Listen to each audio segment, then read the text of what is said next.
बहुत ही सिंपल है लाइफ में. अगर कोई चीज़ मुझे इंटरेस्ट करती है within 1 minute of narration, I will say yes to it. It takes 1 minute. और क्योंकि ये शो सिर्फ और सिर्फ सिर्फ सुपर पावर्स के ऊपर नहीं है. There is a lot more. जैसे कि मैंने आपसे पहले कहा कि आप इसमें काफ़ी सारे रिश्ते देखेंगे, एक स्टोरी लाइन देखेंगे. तो ऑब्वियसली और प्लस ये कैरेक्टर मेरे लिए बहुत मायने रखता है, बिकॉज़ ये कैरेक्टर कैसा किरदार है जो मैंने पहले कभी प्ले नहीं किया है. लोगों ने मुझे ऐसे किरदार में कभी पहले नहीं देखा है. लोगों को एक सेट इमेज है मेरी, और वो इस शो के थ्रू तो डेफिनेटली ब्रेक होने जा रही है.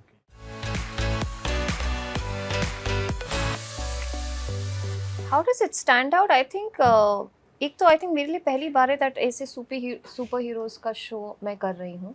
So for me that stands out. But what stands out is, जैसे उर्वशी ने कहा कि नॉर्मली आप जब सुपर हीरोज़ का कोई शो देखेंगे तो वो सिर्फ वही होता है. It's all about the heroes and there powers. ये शो अलग है क्योंकि इसमें बहुत सारे रिश्ते हैं जिसके बारे में हम बात कर रहे हैं. स्टोरी लाइन बहुत स्ट्रॉन्ग है. बैकड्रॉप सुपर हीरोज़ का है या इन पावर्स का है. बट अदरवाइज आई थिंक जो पूरी स्टोरी लाइन है वो बहुत ही, there is a lot of drama over there. ये कॉम्बिनेशन थोड़ा यूनिक है कि सुपर हीरोज़ के साथ आप इतना ड्रामेटिक शो बनाया है. I think that combination is unique.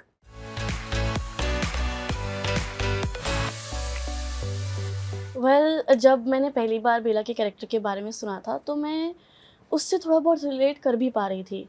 जो उसके इमोशंस थे, जो उसके साथ हो रहा था, उसके सराउंडिंग में हो रहा था, with her family, her friends, जो भी हो रहा था मैं उसके साथ रिलेट कर पा रही थी.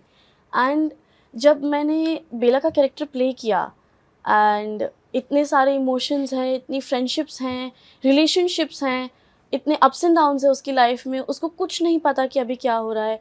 I think I would say कि playing this character was one of the best things in my life for me, because इस कैरेक्टर से मुझे सीखने को बहुत कुछ मिला. एंड मैं इस कैरेक्टर को अपना, आई होप कि मैं अपना 100% भी दे पाई. वो तो आप लोग बताओगे कि कैसा लगा आपको. But for me I think ये मेरी लाइफ का बहुत बड़ा पार्ट भी बन गया है क्योंकि हमने इतने टाइम शूट किया. प्रैक्टिकली नहीं, हम लोग फैमिली ही बन गए हैं हम सब, बिकॉज इतने टाइम सेट पे रोज़ शूट किया हमने फॉर 6 months ऑलमोस्ट. एंड उसके पहले की प्रेपरेशन, सबसे मिलना, costume trial. I think Bella is now a part of my life.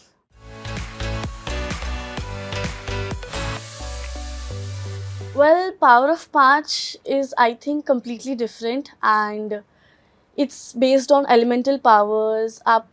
I hope कि आप लोग ये बहुत enjoy करो. And this, I think, is a beginning to supernatural powers shows and sci-fi shows in the Indian cinema, I would say. A new show, ऐसा अभी तक कुछ कॉन्सेप्ट नहीं है. It's a new show and it's just not about कि सिर्फ powers ही हैं, सिर्फ एलिमेंट्स है कि सिर्फ बच्चे लोग देख सकते हैं. It's not that. There is complex emotions, relationship, जैसा उर्वशी मैम ने बोला. So there lot of things है. बहुत सारे कैरेक्टर्स में बहुत सारी लेयर्स हैं. तो there is lot of things जो बहुत वाइड ऑडियंस को अट्रैक्ट कर सकते हैं. It's not just some specific audience जो ये शो देख सकती है. So lot of people who can watch the show and the reaction will, it's up to the audience which they'll give us when the show comes out there. Balaji doing the show and how Balaji के shows audience को attract करते हैं. I think Balaji के पीछे there is one woman who is Ekta Kapoor, who is an extremely powerful woman. So I think her power in terms of audience को क्या पसंद है, audience को क्या attract करेगा, I think वो power उनके हर show में reflect करता है. And it's going to reflect, और यहाँ पे तो we are talking about the power of Panch. So I think that is what draws, I think, as a maker, as a creator, she has the power to understand कि audience को क्या अच्छा लगेगा. अब मैं क्या ही बोलूँ. एकता has always been a visionary मेरे हिसाब से, and she has always moved with time. जी हाँ, उन्होंने ऑडियंसेस की नस को हमेशा टैप किया है. उन्होंने हमेशा ये जाना है कि उनको क्या पसंद है, उनको क्या नहीं पसंद है. एंड बट एक चीज़ उनके बारे में मैं कहना चाहूँगी कि आई थिंक उन्होंने हर बारी she is try to move forward with time. And with this show power of Paanch के साथ she is again proven herself that she is not just a category producer, you know. She definitely produces more stuff. She has more vision, and you know, she can definitely give the audiences much more than what is expected from her. जैसे कि मैंने कहा, it's all about perception. और जहाँ तक कि audiences का ये एक्सेप्ट करना, अप्रिशिएट करना या क्रिटिसाइज़ करने की बात है, वो तो हर शो के साथ होता है. फिर चाहे एक नॉर्मल शो क्यों ना हो, उनके साथ भी क्रिटिसिज्म भी आता है और एक्सेप्टेंस भी आता है. तो it all depends on the audience.